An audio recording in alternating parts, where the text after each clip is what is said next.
Hey, I cut down this door and unfortunately got cut down so much that it cut out that bottom block from the bottom of the door.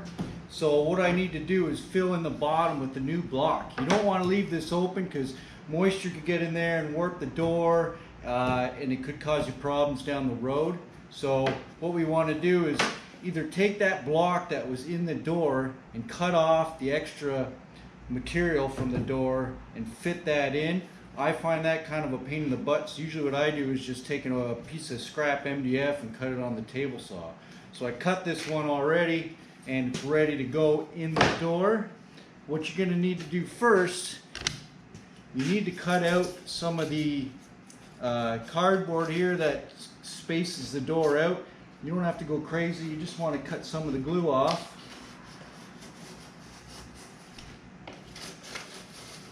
So you can kind of smush it in. Oh, that one comes right out, perfect. You get the glue off. This guy here is a little bit farther in. Again, try to cut away from yourself. Get that in there. Get that extra glue out. And make sure that piece fits.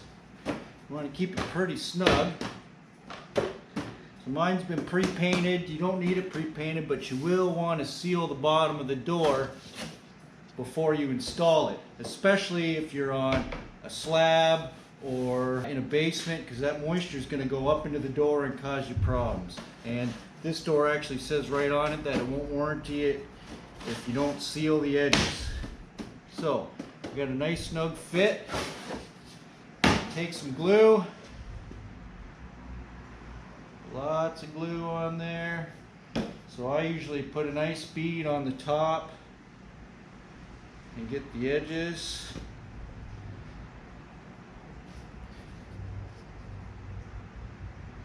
There we go. And then I'll put, make sure you get lots of glue on there. You don't want this thing moving around. And then put a nice bead down here.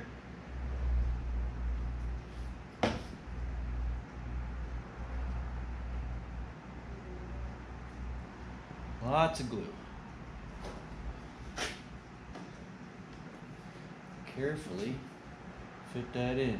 So what I will do is I'll get the one end started.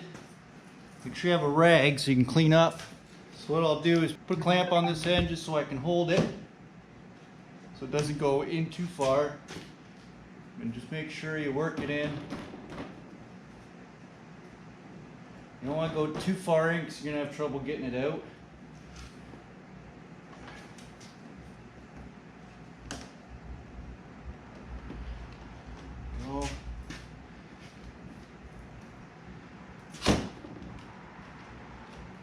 Okay, my middle's sticking out a little bit, so I'll tap it with the hammer.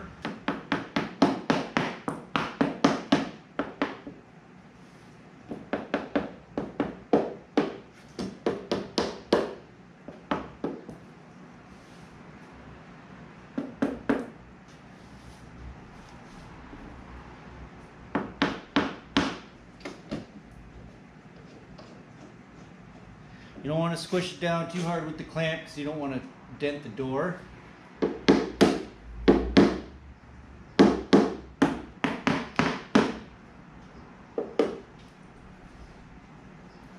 Wipe off all the extra glue. Wipe the glue off with a damp rag.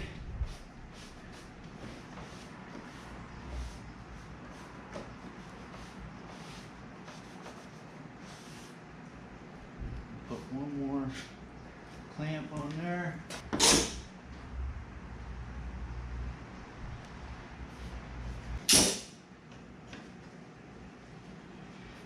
You can pin this, but then you got to fill the pinholes. This glue usually dries pretty fast, so don't worry about it too much. So let that get good and dry. Take the clamps off, seal the edge when you paint the whole door so you don't have any problems, and you're good to go. Thanks for watching. Make sure you hit the subscribe button.